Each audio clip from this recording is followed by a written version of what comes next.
Starting off our list at number 10, the first peace treaty. Unusual at the time? Absolutely. The first peace treaty in history was back in 1271 BC. At this point in history, Egyptians and the Hittite Empire were fighting over modern-day Syria. This conflict had been lasting centuries, and come 1274 BC, the Battle of Kadesh was finally underway. Tons of bloodshed, no clear victor in sight. What's left to do now at this point? Ramses II and King Hattusili III both negotiated a peace treaty where both sides would aid each other if a third party decided to get involved.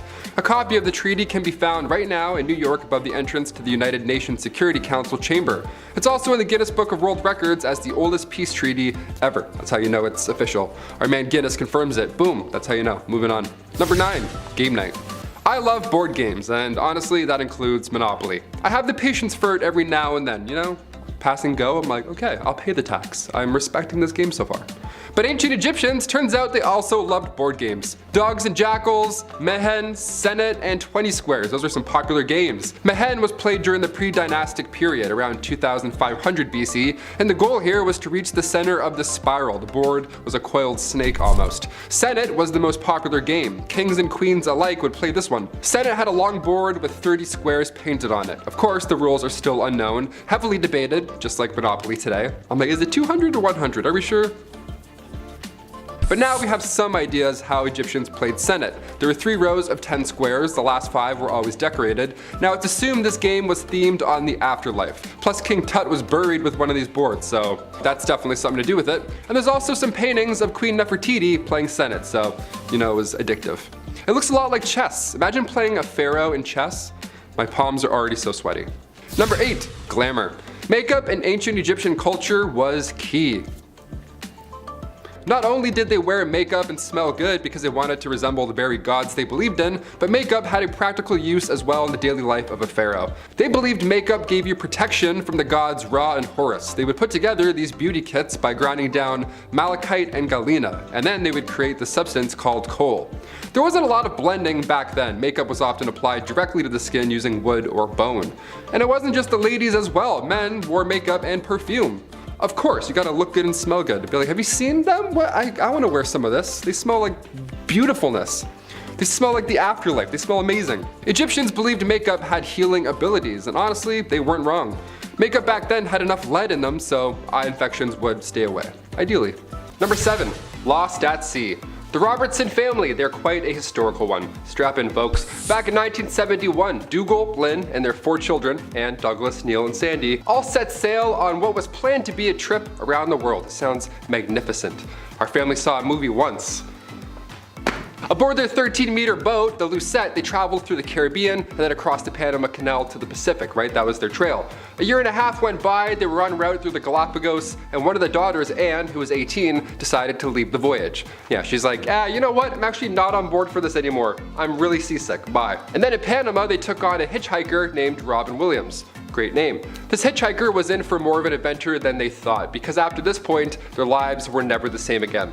West of the Galapagos Islands, a pod of killer whales struck the boat. Wood then began to crack and the boat subsequently started to sink. They all moved to the inflatable life raft, but after 16 days of using their own breath to keep inflating it over and over 24/7, the 6 of them were sadly forced to relocate into an even smaller dinghy. Then they somehow survived for 38 days at sea, while sailing towards the center of the Pacific with no goal in mind other than to survive. All they had to drink was some water left over from the Lucette, with sea turtles being their only diet. Yeah, save the turtles, unless of course you're stranded at sea. Then in that case, sorry to 52 of you. Finally, after 38 days, they were spotted by a passing Japanese fishing boat, and then thankfully they were rescued. Number 6, Mad Jack Churchill. No, not that Churchill, but equally as British and even bolder. Mad Jack Churchill, aka John Malcolm Thorpe Fleming Churchill, was a British Army officer who fought in the Second World War with a longbow, bagpipes, and a Scottish broadsword. Dude, this guy lived a life. Was in like every war. Trained people how to fight and how to parachute. This guy was fighting machine guns with a bow and a sword, and was at like the front of the lines, leading them, taunting people, playing the bagpipes. You know how intimidating that is? How is there not like 15 movies about this guy? Not only did he thrive in the rough stuff, guy revolutionized surfing. He was also pissed the Americans dropped some nukes. He wanted to keep fighting, you know? Like, imagine that pep talk. Alright lads, I'm gonna play a wee jingle here first, and then I'm gonna go take this sword and I'm gonna start swinging. Alright? Good luck.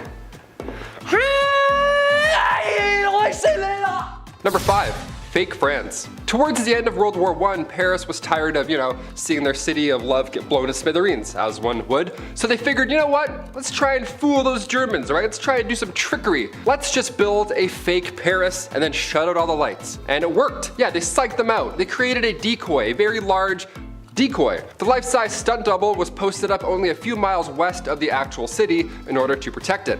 This tiny town called Masons Lafayette, now of course it's looking a lot more full than it was when it was, a hollow shell of a fake town. Now it's a tourist area. There were once 3 different zones set up around the real Paris. Zone A was northeast of the city, had fake train stations, mimicked a suburban region of St. Denis, but it had a big fake Gare du Nord train station, right? That was the main pull. Like, hey, come on, we're looking nice and hopeful, come attack us, and it worked. Zone B, northwest of the city, that was Masons Lafayette, the main fake Paris, right? And Zone C was the industrial area, just east of the city. They had massive factories built with, obviously nothing inside of them. This sounds pretty Home Alone when you think of it, but these missions only happening overnight, creating a light show with some big fancy props isn't a bad idea. It's gonna save a lot of lives and money. Lights were carefully spaced out so it looked like a breathing city from above, and they fell for it, for some of the time. They Looney Tuned the Germans, and it worked. They're like, yeah, it's Paris. Hit that really fast, it's good. Number 4. Space junk. In 1961, John Glenn would become the first astronaut to successfully orbit in space. He lapped the Earth a couple times with the help of Friendship 7, NASA's command mission pushing ever closer and closer to the moon. While in space, Glenn and fellow crew noticed tiny gold particles that shone like fireflies. Quote, this is Friendship 7, try to describe what I'm seeing up here. It's a big mass of some very small particles that are brilliantly lit up like they're luminescent. I never saw anything like it. They're round a little, they're coming out of the capsule, and they just look like stars, a whole shower of them coming over. They had come to the conclusion it was liquid from inside the capsule and the suits leaking out. And that liquid was urine. Not aliens, not fireflies, not disintegrating ship, frozen pee-pee. Yeah, guess drinking all that Tang all day. Glenn flew on Discovery in 1998 and became, at age 77, the oldest person to fly in space. At the time. Damn Shatner. Number 3. No more religion. This was a huge deal in ancient Egypt, rightfully so. The pharaoh Akhenaten thought it would be a great idea to just end multiple religious beliefs. Yep, just stop. Okay, now we just do the one. Traditional Egyptian culture would believe in multiple gods, but this pharaoh couldn't keep up, so he convinced everybody to believe in just one god, Aten. Well, only days after his passing, the people of Egypt said, screw that, we're gonna go back to multiple beliefs. That was working a lot better for us, thank you, sir. And then also we're destroying every piece of evidence that involves you for trying that nonsense. Yeah, temples, cooking pots, anything with his image, gone and ideally forgotten. It wasn't until the 19th century when we realized this pharaoh once ruled. Number 2, hippo problems. Do you have any idea how fast hippos are in real life? I had no clue my entire life. They're really fast. They fly at you. They're like dinosaurs. Hippos can run as fast as 50 kilometers an hour. Yeah, I'll just lead with that. Pharaoh Menes was Egypt's first pharaoh ever, so it felt fitting to include some pet problems in our list. We don't know much about the lost pharaoh because, well, for starters, he was alive a very long time ago, 3000 BC, that's where we're talking. But what we do know for certain is that King Menes ruled over Egypt during a peaceful time, and he was stomped to death by a hippo. It's literally how history.com says it in that order. This king spent over 60 years on the throne, and a hippo got him. I don't think there's a harder way to go out, honestly, in my opinion. It's a mystery still, thousands of years later, but look at zoos today. I don't know, maybe a hippo didn't like living like a king. Maybe he wanted to live like Shrek and just splash around and be dirty. He's an animal, he's literally a hippo, you know? And finally coming in at number 1, a renewed passport. I'll be honest, right now I currently have no idea where my passport is. Chris, do you know where yours is? Yeah. Wow, we have an adult here. Wow, an adult, that's lovely. I always panic and search for it 13 hours before a flight. I am the worst to travel with. Passports are important, obviously, and they're a pain in the ass to replace. But did you know you can still get one even if you've been dead for, I don't know, thousands of years? Here's a fun fact. Pharaoh Ramses II, one of ancient Egypt's greatest rulers, got a passport back in 1974. Yeah, you heard me. After being exhumed and put on display for so long, it was decided it's time to send the lost king off to Paris to get, a little touched up, being dead that long and all. Now obviously you're not going to list this pharaoh as luggage, that's so rude. So the Egyptian government gave Ramses II his own official Egyptian passport for his commute. On the passport he had his age, his occupation, king obviously, and in case it wasn't clear, it was stated that the king too was deceased. Anyone who's seen The Mummy can obviously, relax at that point. Number 10, same day, different vows. Okay, we'll start off with a nice bright mood, okay? Let's do this. CBS News reported recently, Fred and Lynette Dubendorf, husband and wife, they were taking a stroll down the beach with their dog, just living the life, right? The ideal picture, when they noticed a message in a bottle washed up on the shore. I'd be so excited, first of all, but I'd also be concerned because I have seen Castaway. Could be anything in there, I don't know. This message could go one of two ways, but either way, I'm reading it. What's going on? Could be from Survivor, it could be from an island. Taylor, Travis spoke. They opened it, and inside they found wedding vows from another couple, Melody Kloska and Matt Bears. Yeah, they had recently got married on a beach on Lake Michigan, and word spread rather quickly. Via the waterways, I guess. Thing is, their wedding date was the same as the couple who found the message. They took it as a sign that both pairs were meant to be, and they sent a surprising letter to the lost couple's address. That'd be kind of creepy though on one hand, wouldn't it be? Hey, I found that message in a bottle. Here you go. Nice address, by the way. Love the furniture. Are you guys still together? Number 9. Run, rabbit, run. Yeah, so apparently Australia has like every animal in the world except the cute little fuzzy ones. Yeah, every stinger, wing, and venom you can imagine. But no cutesies, no. Well, they do now. In 1859, English settler Thomas Austin had been officially noted for the introduction of rabbits into Australia. Yeah, Oryctolagus caniculus, to be exact. Even though rabbits had already kind of been brought over in the first fleet to the land of Oz. Not much, couple here, couple there. But these rabbits, however, yeah, they started migrating across Australia and destroyed around 2 million acres of land. Pesky widow wabbits. Yeah, basically excessive overgrazing caused widespread panic, damage, and sickness through and to the vegetation. Mate, they're bloody everywhere, these little devilish kangaroos, mate. Long bloody ears out to here, mate. Fangs down to here. Terrifying little things. Not like they're small, man. Yeah, little hoppy guys. During the 19th century, the country had set up rabbit-proof fences to protect its pastoral lands. Is there even such thing as rabbit-proof fences? Finally, in the 1950s, the Australian government had had enough. Started to use biological methods to control the excessive population. Yeah, sorry little guys. This guy's bright idea is believed to have an immense impact on the abundance of natural resources in Australia. Yeah. Thanks a lot, Thomas. Now we have no carrots, man. Number 8, legendary musical neighbors. It's weird how similar some of your neighbors are, right? Growing up, we had like 3 Davids on our street. They're all cops. Isn't that weird? I don't know, I just thought of that. They all loved cutting their lawn at 7 a.m. too. What a coincidence, how weird is that? Well, back in the 60s, rock icon Jimi Hendrix and the 18th century composer George Friedrich Handel, well, they were both neighbors. A couple hundred years apart, but neighbors nonetheless. They both lived in 23 Brook Street and 25 Brook Street in London. Now, had George been born, 200 years later, we'd have gotten the greatest collab of all time. Would have been like Watch the Throne, but times 3. If you're a local, of course you'll know there's a site there now, it's a famous landmark and all that jazz. But in terms of coincidences, there's music in the air. Something's going on Brook Street. Pick up an instrument or two, walk by, try the harp out. In that room specifically. Number 7, Cleopatra's methods.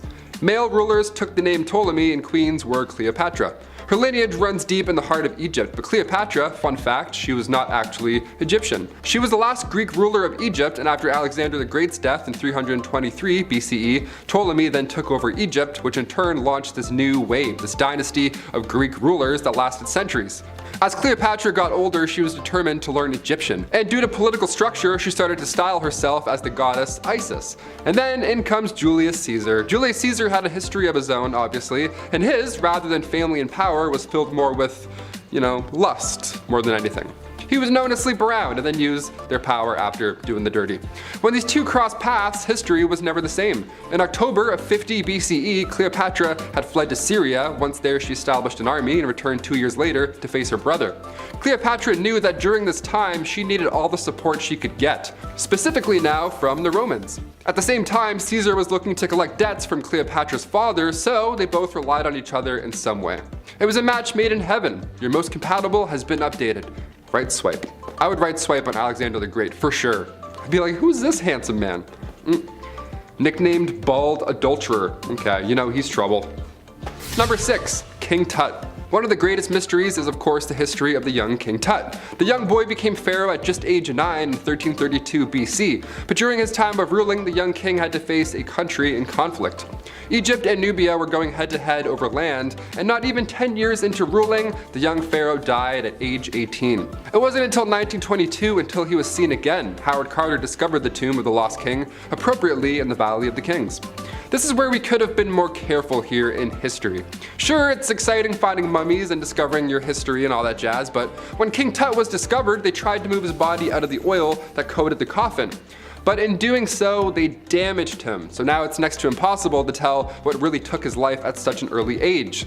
We have some ideas though, it's not entirely hopeless. It's believed right now that King Tut had a broken leg. After some 3D scans were done, it appears the king wasn't in the best shape prior. He may have fallen off of a chariot. So if Tut passed away at an early age out of nowhere, this could mean another mystery is afoot. Number 5. Queen Nefertiti's resting place. So yes, on one hand, 3D scanning technology is vital when it comes to these ancient sites. We're able to figure out King Tut's medical issues from thousands of years ago. It's impressive, it's great. But thanks to this new technology, we're also finding hidden chambers in these tombs as well. Another theory surrounding the queen, the lost queen Nefertiti, is that King Tut's chamber was actually meant for her. The former antiquities minister doesn't believe this at all. He strongly stands by his belief that the lost queen was one of the female mummies found in the Valley of the Kings.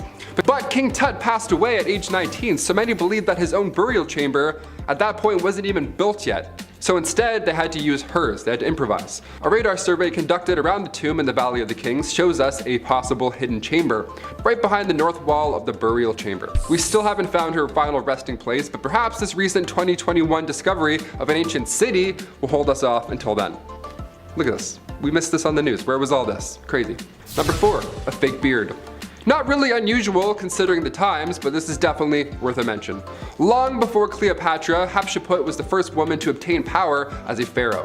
She was the 6th pharaoh of the 18th dynasty, and there were only just a few that were women in total. But during her reign back in the mid-1400s BC, following the death of Thutmose II, she was determined on being portrayed as a male. This was her goal, this was her vision. The pharaoh, fake beard, massive muscles. Historians believe this was done as an act of politics. It was done on purpose to make a point. After her passing, come 1458 BC, her stepson then took the throne, Thutmose III. And then he destroyed everything in her name and image. Well, mostly everything. Number 3. The Brown Sox. The Great Molasses Flood, aka the Boston Molasses Disaster, was an event that occurred January 1919 in the North End neighborhood of Boston, Massachusetts. Happy New Year, everybody. Time to get sticky. Yeah, apparently weather temperatures had risen in Boston at the time, and the mixture of cold and hot molasses together mixed, due to the thermal expansion already inside the tank, eventually burst open and collapsed. Yeah, surf's up, dude. 2.3 million gallons of molasses, actually, weighing around 13,000 tons, and resulted in a wave of molasses about 25 feet high. Yeah, just rushing through the streets at an estimated 60 kilometers an hour. Sadly, killing around 21 people and injuring about 150. Yeah, yikes. The event entered local folklore, and residents claimed for decades afterwards that the area still smelled of molasses. Yeah, Boston Brown Sox. How did we miss that? That would have been great. White Sox, Red Sox, Brown Sox, no. It was reported in papers that, quote, everything that a Bostonian touched was sticky, you know? Hey, this brown goop, yeah, it's wicked sticky, watch your feet. Number 2, brand new bees. Yes, about time. A lot of us know bees is pretty harmless. They're fuzzy little pollinators, unless of course you're allergic, then in that case, get out of here, just run, we got you. But bees normally do a lot more good than harm.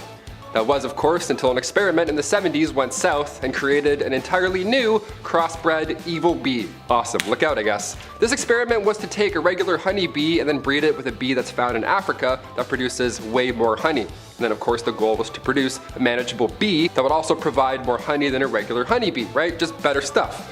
Well, the bees that came out were a lot less manageable, turns out, and they didn't even make more honey. Just an F all the way down. Throw some F's in the chat, boys. After this experiment ended, however, the bees got out into the environment, and in the 80s saw the beginning of some bee trouble. Yeah, they got out. Heads up, guys. New bees. Imagine that, being like, yeah, the bees got out. Yeah, they're new, we don't know. We don't know what they like to do. These bees are not only aggressive towards other kinds of bees, which, okay, relax, world star, that creates a huge problem, but they're also very aggressive towards humans. And when these bees sting you, their stinger stays with them. So they can, keep Julius Caesaring you over and over instead of losing the shank. Victims of these swarms receive 10 times the amount of stings as a regular swarm. Awesome. And they react to disturbances 10 times as fast, and they'll also chase said disturbance a quarter of a mile, so hope you got your running shoes on today. These bees have actually caused at least 1,000 deaths also, so yes, keep your heads up, they're definitely deadly. Number 1. Tree huggers. Gotta end on a nice one, you know what I mean? Just spent some time up north climbing, planting some trees myself this past weekend, but, the great tree. Yeah, can't really climb this one. The Great Banyan Tree is located in Howrah, India. It's huge, like huge, and beautiful. The entire garden is actually one individual tree that spans 4 acres and is over 80 feet tall, making it one of the natural marvels of the world. Why is this not a UNESCO World Heritage Site by now? It was planted by locals of unknown almost 300 years ago. That's nice. The old Great Banyan Tree has roots that cover vast distances. Yeah, just for some numbers here, that's as wide and round as a Walmart. This thing is bigger than a Walmart. The canopy is all connected like the neural highway of a brain, connecting to each other in one giant labyrinth of root and leaf. Of course, the Sherman tree in California that was planted is the largest tree, but the humanity alone of this sacred tree humbles us in how small we are, how connected we could be, and the beauty of what a little bit of patience can do. That's nice. That's really nice. At number 10, kleptomania. If you were a queen, then you would think that you had enough money to just buy whatever your little heart desired. Though that may be true, there was at least one famous queen who just straight up stole things just because she could. Queen Mary, Queen Elizabeth's grandmother, was quite the kleptomaniac, and no matter how hard people tried to avoid having their things stolen by her, it just never worked. When the queen would visit someone's house, she would walk around looking at whatever knickknacks you had lying around, and when she found something that she liked, she would stand there and just sigh super loudly to get someone's attention. Much like how my dog used to sigh dramatically when he wanted food. Anyways, usually when someone heard the sigh, they knew that this was a sign that the queen wanted whatever she was gazing upon. Sometimes the homeowner would just give whatever it was to the queen as a gift. But if it was something that they weren't willing to part with, then she would either try to buy it off them or just straight up take it when no one was looking. This became such a big problem that people started hiding their prized possessions before hosting the queen in their home, but she eventually caught on to this strategy, so she just started showing up uninvited. She could not rest until she owned pretty much everything in the kingdom. Number 9, no time to dine. If I'm eating, don't acknowledge me as a human being. I sound like a pug when I eat, okay? I don't waste any time. I love food, okay? It's business. Now, if you're a queen and you eat fast, well, everybody else has to eat fast as well. This began back in Queen Victoria's time. The queen loved to feast, and she didn't waste any time at all. Like, it's really fast. The way the royal family works is that when the queen is done that course or that meal, you're also done.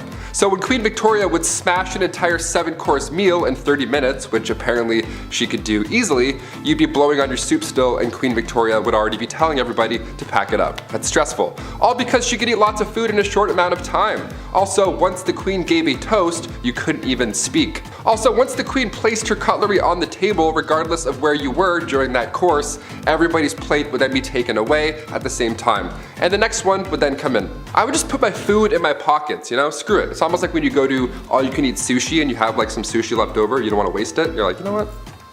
I'm not paying that bill. At number 8, cross-dressing. Empress Elizabeth was quite the character, I guess you could say. Since she was a monarch, she could do whatever she wanted, and that is exactly what she did. You see, she was quite into fashion, more specifically men's fashion. The Empress believed that she just had legs for days, like Naomi Campbell, and she wanted to show them off to the world, but the only problem with that was the fact that back then, pants were reserved for men, and so since she wore dresses all the time, no one got to see her godly legs. Well, to combat that, Elizabeth came up with a solution. She was known to hold huge parties where everyone had to cross-dress. She only did this so that it would give her an excuse to wear pants. And I mean, she could have if she just wanted to wear them on a regular day, but she didn't want to be the only woman in men's clothing, so she made everyone else dress up too. At these parties, no one looked good or really enjoyed themselves for that matter. Women complained that the men's clothing they wore to these parties were unflattering, and the men were just all over the place because they didn't know how to maneuver a hoop skirt. The only person really having a fun time was Empress Elizabeth, but I guess that was really the whole point. Number 7. Friendly football. I'm actually happy that this really happened and it's not just like a heartfelt Pepsi commercial that they drummed up in a meeting. Growing up, I thought this was fake due to the circumstances, but nope, this actually happened. During Christmas of 1914, a truce was held between Germany and the UK. Like, these people were trying to take each other out, but you know, Christmas is Christmas. They decorated their shelters with lights and colors, exchanged gifts at no man's land, and played a game of football between the soldiers. Yeah, isn't that nice? Soccer, of course, not football. Just like dudes smashing into each other. Both Germany and the UK refused to declare an official ceasefire, but both sides declared a temporary ceasefire on their own. They gathered and celebrated 'Tising the season by singing carols, wrapping up gifts for each other, drinking some drinks, laughing some laughs, and of course, a slide tackle or two. Yeah, captains, come to me. Yeah, it's gonna be a red card for Gunter. Yeah, back 5 please. I said back 5. Kicker, go ahead, man. Number 6, Yanny and Laurel. Okay, for our halfway point here, we have to throw in a fun recent one as well. This is kind of unbelievable, I don't know. I hope people look back on these in 1,000 years, they'll be so confused what happened with Yanny and Laurel. Who were these people? Why do they talk about them so much? Remember this? Yanny, Laurel, back in 2018? I only heard Yanny for like 2 weeks straight, and then one day I listened and I couldn't go back. It was just Laurel all of a sudden. Instead of Yanny, I went from Yanny to Laurel. Just like that, my life changed. I don't know what happened there.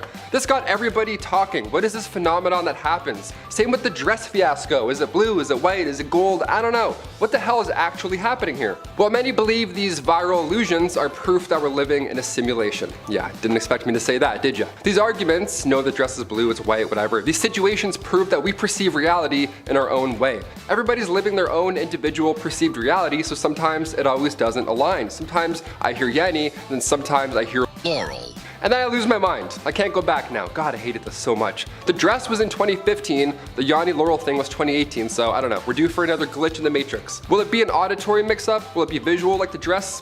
What's next? Either way, I'm out, and I'm not on board. Also, it's blue. Number 5.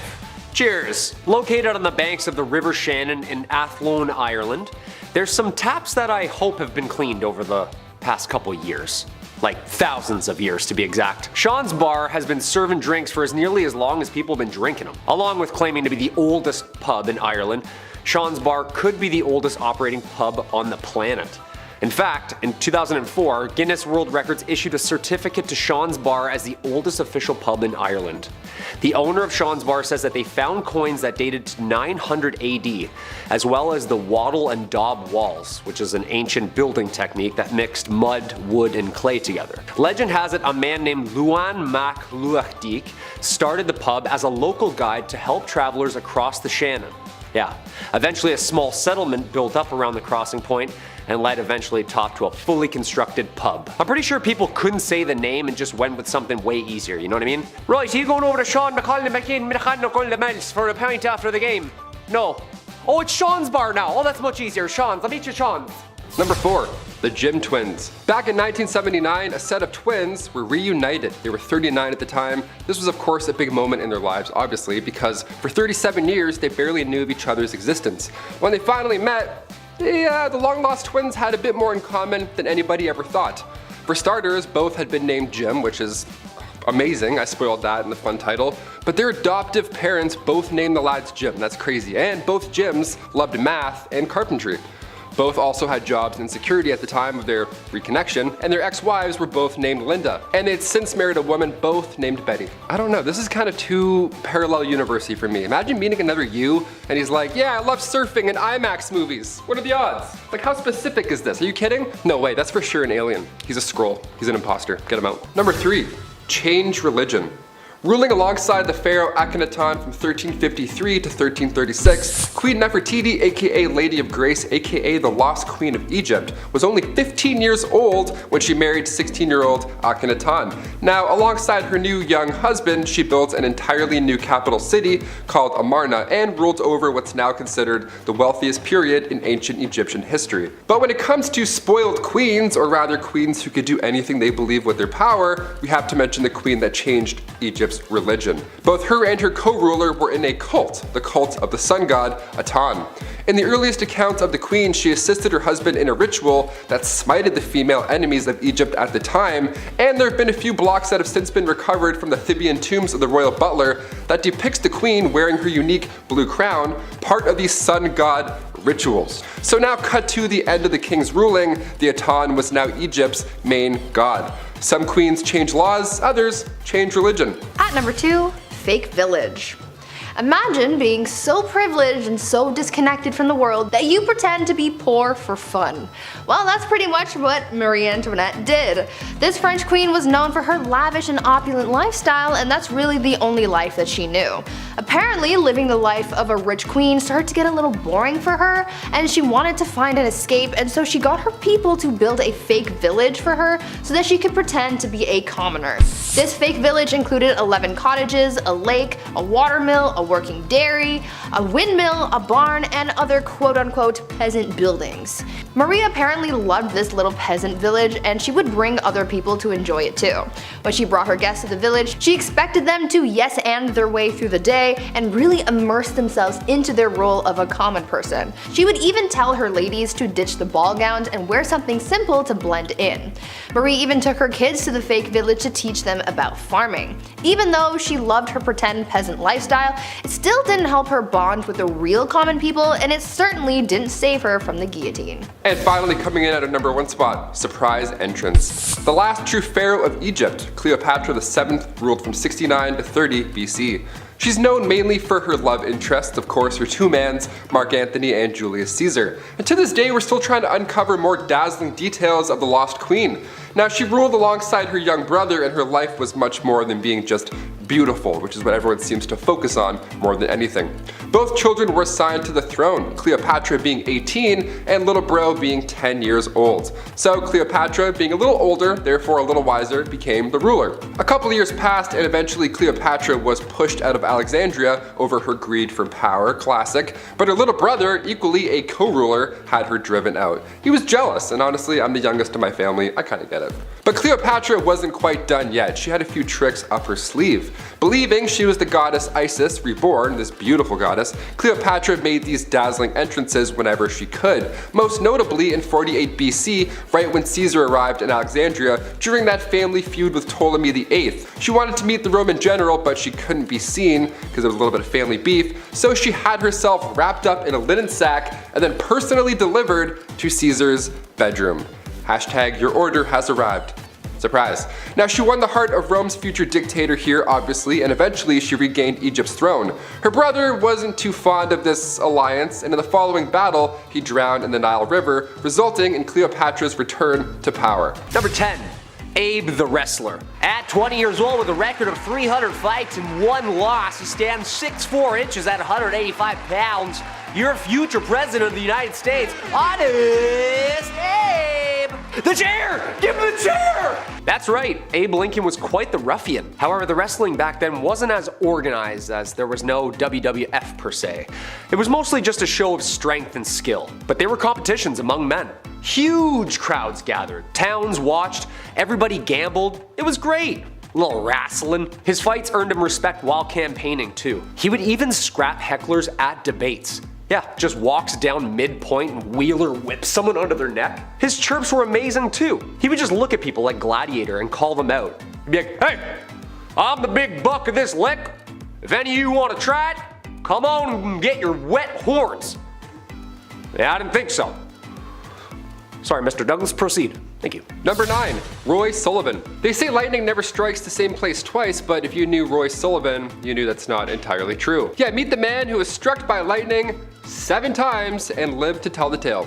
Roy Sullivan was born in 1912. He sadly passed away in 1983 when he was 71 years old, but God tried a few times to get him out earlier, it seems. He was born in Greene County, Virginia. Roy was a park ranger in Shenandoah National Park in 1936. He was nicknamed the Human Lightning Conductor, and he appeared in the Guinness Book of World Records. Roy's first encounter with, the might of Thor was when he was just 30 years old at the Fire Lookout Tower. He said that lightning strike, again out of the 7 he survived, was the most painful out of all of them. The lightning bolt burned a strip all the way down his leg, even blowing a hole through his shoe. Yet somehow he survived. Roy was also hit by lightning in 1969 while driving a truck, and also in 1970 while gardening on an otherwise clear day like today. Also in 1972 while inside a guardhouse. Also in 1976 during another storm, and finally in 1977 while fishing. Yeah, Roy passed away in 1983, and to this day 2 of his ranger hats are on display at the Guinness World exhibits in New York City and South Carolina. This man cheated death 8 times. 7. Number 8. Miss Unsinkable. Violet Constant Jessup, aka the Queen of Sinking Ships, or Miss Unsinkable, was an Argentine-Irish woman who worked as an ocean liner stewardess, memoirist, and Red Cross nurse in the early 20th century. Jessup is well known for having survived 3 sinkings of major ships: the RMS Olympic in 1911, the RMS Titanic in 1912, and her sister the HMHS Britannic in 1916. Yeah, talk about the luckiest person ever. Lady's got some angels watching over her, I swear. The first ship, they turned around and made it back just in time. The Titanic, well, watch the movie, you'll understand. And then the third ship, it must have just felt personal by that point. Really? Not to mention barely surviving tuberculosis as a child. This woman is truly a saint. Returning to work after all those accidents, dedicating her entire life to the Red Cross, trying to save others. Sadly, she passed away at 83. Number 7. Check on the dead. Funerals are pretty expensive, especially a royal one at that. It takes a lot of power to dig up and then carry these massive caskets around, which back in the day was even more exhausting. Joanna of Castile was born in 1479. Her marriage to the Duke of Austria was arranged, but she was very much in love, maybe a bit too much. Hear me out. When her husband met his fate in 1506 due to typhoid fever, Joanna would have his tomb unearthed and then opened over and over again, just so she could make sure that he was still there. Now, of course, I feel bad for the queen here. She was clearly not coping with his death well, but to have his tomb or casket or coffin, whatever you want to call it, to have it opened and closed over and over and then dug up and then put back in the ground, she would make people carry his body around everywhere she went. That's heavy. That is so much work, even keeping it under her bed sometimes. Ugh, I got goosebumps just saying that. That's pretty creepy. Ashes, I could understand. That's like a one-man job to carry that around. But a 1,000-pound royal coffin? They have to carry 30 city blocks? My back already hurts thinking of that. No thank you. I quit. At number 6, deadly affairs. Dating is hard. If you've ever been on dating apps like Tinder or Bumble, then you know that things aren't as easy as it may seem when it comes to finding someone that you remotely like. Maybe we should take a page out of Queen Nzinga's book when it comes to dating, because it seemed like she had fun with her escapades.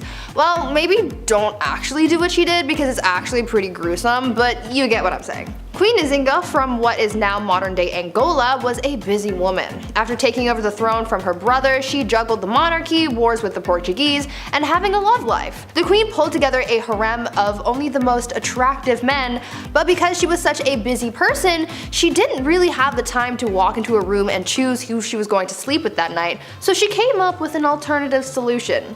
Nzinga would have 2 members of her harem fight each other to the death every night, and whoever won got to sleep with the queen. Solid plan, right? Well, the winner wasn't really all that lucky for too long, because she would have the winner executed the following day. Number 5. Diamond scandals. Queen Mary wasn't the only queen with sticky fingers, it seems. The affair of the diamond necklace has sparked many conversations. France's queen from 1774 to 1792 was Marie Antoinette, and if that name sounds familiar to you, it's because she was the last queen before the French Revolution. She was also known for spending a buck on jewelry. She liked the diamonds. Now, this Countess de la Motte was this young lady, a friend of the queen, supposedly, who entered the French court in 1785. Now, she got somebody to disguise herself as the queen, and then she acted like she was in love with this high society member, all to get her hands on this $12 million necklace. Now, she said that she would pay, but never ended up paying a dime, so that's horrible by itself. And the queen supposedly had no idea about any of this or what happened to the necklace. Although this countess pretended to be her friend beforehand. The public went on to hate her for this, not believing in the scandal, of course. One of the most notable lines from Marie Antoinette was when the French spoke out for not being able to afford bread. She apparently said, "Well, let them eat cake," which led into the French Revolution and ultimately her demise. Shine bright like a diamond, I guess. At number 4, test drives. Catherine the Great of Russia was well known for a number of things. She was known for being a good leader, a strong ruler, and surprisingly for her naughty bedroom fun times as well. She was well known for her adventures in baby making, and there was once a rumor that she did the deed with a horse. Obviously that wasn't actually true, however she did do it with a lot of men. The only problem that she really faced when it came to finding a new partner was actually having the time to do so. I mean, it's not like she could swipe through Tinder while sitting on her throne, right? What was most important to her was finding a new lover who was skilled in the sack, and she didn't really want to waste time on testing these guys out, so she had someone else do it for her. Catherine had a friend take her potential partner out on a test drive, so to speak, so that she wasn't wasting her time on someone who couldn't meet her standards. Remember, she is a very busy woman. It is said that on a couple of occasions, Catherine's tester friend was caught in bed with Catherine's partner again well after the Empress was with him, and that made things a little complicated, but I imagine that they got past that. Or at least I really hope they did. Number 3, Project MDXX. If you've seen Project X, this one's gonna ring a bell or two. About 500 years ago, yep, you missed it, in 1520, for 2.5 weeks in June, both England's King Henry VIII and Francis I, two of the greatest monarchs in Renaissance Europe, they both threw a joint birthday party that lasted 18 days, and it only cost about $19 million by today's standards. Nice. I went mini putting for my 8th birthday. That's why I called it Project MDXX. The numerals in the year, yeah, you get it, not bad. Not only was this a chance for them to celebrate their friendship, but it was also a chance for them to try and outdo one another and continue to show off. So for this huge bash, for starters, around 12,000 people showed up and gathered in the fields of the northern tip of what is now France. All tents, costumes, decorations were all gold embellished. Guests were fed 29,000 fish, 98,000 eggs, 6,400 birds, 2,200 sheep, and 216,000 gallons of wine just to wash all that clout down. On top of that, there were jousts, wrestling matches, elaborate mask parties. I have FOMO just talking about it right now. The two kings both wanted to outdo each other, but there were rules put in place beforehand. These kings could not compete with one another during the celebrations, right? So instead they tried to outspend each other in a nice way. They're like, oh yes, look at all of my gold. No, look at all my gold. We love blowing all of our resources in 2.5 weeks. Nice. Looking good, guys. Keep it up. Number 2, Olympic arts. In the early 20th century, the Olympics were getting creative, literally. Hundreds of years of blood, sport, and victorious games, and people were looking for some new events.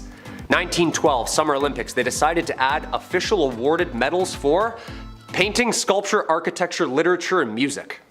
Alright. One rule though, they had to be of Olympic sport nature. Paintings of people boxing, sculptures of people whipping discs around, and of course a couple doodles of some dudes playing rugby.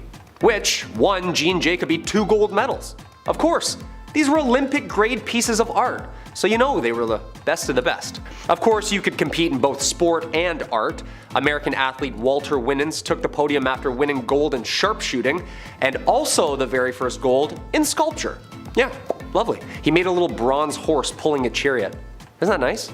People just taping up their wrists, mouth guards in, and you're just sharpening your pencil. Hey, how are ya? About to draw. Good luck. And finally, number 1, Jurassic Timeline. Alright, this one goes out to all the T-Rexes out there. If you're watching, hit that thumbs up with your little hands. Nice big reach.